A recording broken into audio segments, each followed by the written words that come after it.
Dans cette discussion entre Bernard de Montréal et Daniel Ménard, ils abordent le sujet du fanatisme spirituel et ses conséquences. Ils soulignent que les individus qui manipulent les masses et exercent une influence politique, religieuse ou autre, tirent leur pouvoir de l'homogénéité de conscience présente dans le peuple ou la nation dont ils sont issus. Ces leaders politiques ou religieux représentent les limites de l'esprit de leur race et sont soutenus par ceux qui partagent cette même conscience collective. Cependant, il précise que ces leaders ne peuvent soulever des sentiments extrêmes chez les masses que si ces sentiments sont déjà présents dans la conscience collective. Ils évoquent également la mémoire historique et karmique qui unit le leader et les masses, en citant l'exemple du nazisme en Allemagne qui a mobilisé les sentiments de domination et les exploits guerriers présents dans l'inconscient collectif allemand depuis le Moyen Âge. Dans cet extrait, l'auteur évoque le lien entre l'occultisme et la montée du nazisme en Allemagne. Il affirme que des personnalités comme Hitler, Hofer et d'autres étaient en relation avec des sociétés secrètes et coordonnaient des activités occultes. L'auteur suggère que cela explique comment ces individus ont réussi à mobiliser et fanatiser les masses à un niveau au-delà de l'intelligence rationnelle. Il souligne également l'existence de forces énergétiques occultes qui se manifestent à différentes époques et donnent l'occasion à des individus de manipuler leur environnement. Selon l'auteur, l'idéologie nazie était simplement un alibi pour cette énergie qui agit sur les sentiments et les émotions des individus. Le fanatisme, qu'il soit politique ou spirituel, est associé à une possession astrale. L'auteur conclut en soulignant que les changements dans les mœurs des peuples ne changent pas l'énergie karmique qui demeure. Selon Bernard de Montréal, le fanatisme a une fonction psychosociale qui va au-delà de l'alibi personnel psychologique de l'individu. Il explique que les mouvements de masse, qu'ils soient spirituels ou politiques, sont influencés par l'aspect émotionnel de la foule. Cependant, cette émotion collective peut créer un déséquilibre ou une disharmonie car il y a trop de forces occultes en jeu. De plus, l'homme est un être multidimensionnel et ne connaît pas véritablement la nature de son mental et de son intellect.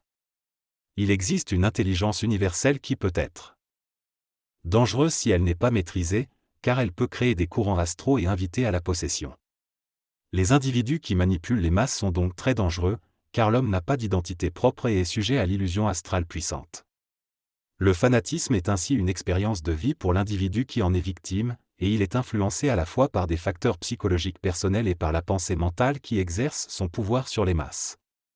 Dans cette conversation, interlocuteurs discutent de la manipulation des masses par des leaders spirituels ou des chefs politiques. Ils soulignent que ces individus sont souvent sensibles à l'invisible mais qu'ils ne comprennent pas les lois occultes qui les gouvernent. Ils rejettent l'idée de les cataloguer simplement comme des charlatans, préférant considérer qu'ils sont eux-mêmes manipulés par des forces prépersonnelles. Ils mentionnent également que ces leaders peuvent avoir des intérêts personnels, mais que des forces plus grandes guidées par des voies intérieures peuvent jouer un rôle dans leurs actions. Ils soulignent également que l'impotence sexuelle n'est pas nécessairement liée à ce type de fanatisme. Selon Bernard de Montréal, lorsqu'il s'agit de fanatisme spirituel, il faut voir cela comme une manifestation de l'aspect possessif de l'individu. Cette manipulation des énergies peut être consciente ou inconsciente, et même si une personne en est consciente, elle ne voit généralement pas tous les aspects de cette manipulation en raison de l'influence de son ego. En ce qui concerne les individus manipulés par ces fanatiques, Bernard de Montréal souligne que le mouvement charismatique, par exemple, n'est pas nécessairement dangereux car les gens ne comprennent pas vraiment ce qui est dit. Il considère que ce mouvement repose sur une certaine orthodoxie symbolique et une base spirituelle chrétienne, et bien que certaines forces astrales puissent être présentes, elles ne représentent pas un grand danger pour les individus à court ou à long terme. Cependant, Bernard de Montréal souligne qu'il peut y avoir des individus qui, dans ce type d'expérience, peuvent être absorbés par l'énergie astrale et être déséquilibrés au niveau de leur moi. Il souligne également qu'il y a une suspension temporaire de l'identité dans ces expériences charismatiques, ce qui peut conduire à des problèmes psychologiques si l'individu n'est pas suffisamment solide mentalement et psychiquement. En ce qui concerne la dynamique qui engendre le fanatisme et le regroupement de gens, Bernard de Montréal souligne que c'est la croyance qui joue un rôle central. La croyance est le lien entre le chef et le groupe, et permet à l'individu de sortir de son absence personnelle pour entrer dans la présence collective. C'est ultimement le jeu de l'astral, utilisé depuis longtemps dans toutes les cultures, et c'est seulement à la fin du XXe siècle que les individus commencent à en prendre conscience et à remettre en question ce jeu de croyance. Dans cet extrait, Bernard de Montréal affirme que la croyance est un obstacle à l'intelligence et à l'évolution de l'homme. Selon lui, croire en quelque chose, que ce soit une idéologie, une religion ou autre, est une bêtise fondamentale. Il mentionne que même de grands intellectuels ont été victimes de la croyance.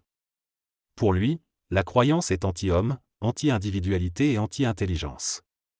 Il soutient que certaines personnes ont besoin de croire en quelque chose pour des raisons morales ou matérielles, mais une fois qu'un individu atteint un certain niveau de conscience, la croyance ne doit plus faire partie de sa vie. Il affirme que des hommes intelligents attendent que les idéologies se défont pour pouvoir évoluer. Il mentionne également que certaines personnes croient au capitalisme, mais il distingue entre croire et bénéficier du capitalisme. Dans cette discussion, l'auteur met en avant l'importance de la notion de territoire et de possession pour l'homme. Il souligne que le territoire fait partie de la conscience biologique des animaux et que les humains ont également ce besoin de posséder leur propre territoire. Si l'individu n'a pas son propre territoire, il est à la merci d'une plus grande idéologie, comme l'État. L'auteur soutient que l'État doit être basé sur la reconnaissance de l'homme et non imposé sur sa conscience. Il affirme que l'esprit de l'homme est plus fort que toute idéologie et que la dictature n'a plus sa place dans le monde. Ensuite, la discussion aborde la question de la croyance et de la liberté. L'auteur souligne qu'il ne faut croire en rien, mais plutôt être capable de discerner si une chose est intelligente. La discussion se poursuit en évoquant le mouvement de libération en Europe de l'Est et la manière dont certains leaders ont créé du fanatisme politique en utilisant la recherche de liberté des gens. L'auteur conclut en mettant en garde contre le déplacement de population, qui va à l'encontre de l'instinct territorial de possession individuelle. Dans cette discussion, les intervenants s'accordent sur le fait que la relocation est une insulte à l'intelligence des individus, car elle les prive de leur droit à la possession territoriale. Il souligne également que les dirigeants politiques doivent être réellement intelligents pour éviter de brouiller les cartes de l'évolution politique.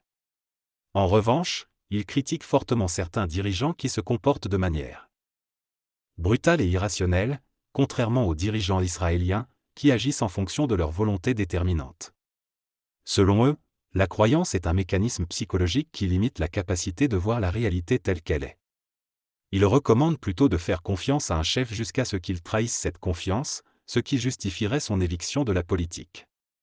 Dans cette conversation, les interlocuteurs discutent des moyens pour un individu de se protéger ou de retirer son mandat de confiance à un chef ou à une idéologie en laquelle il n'a plus confiance.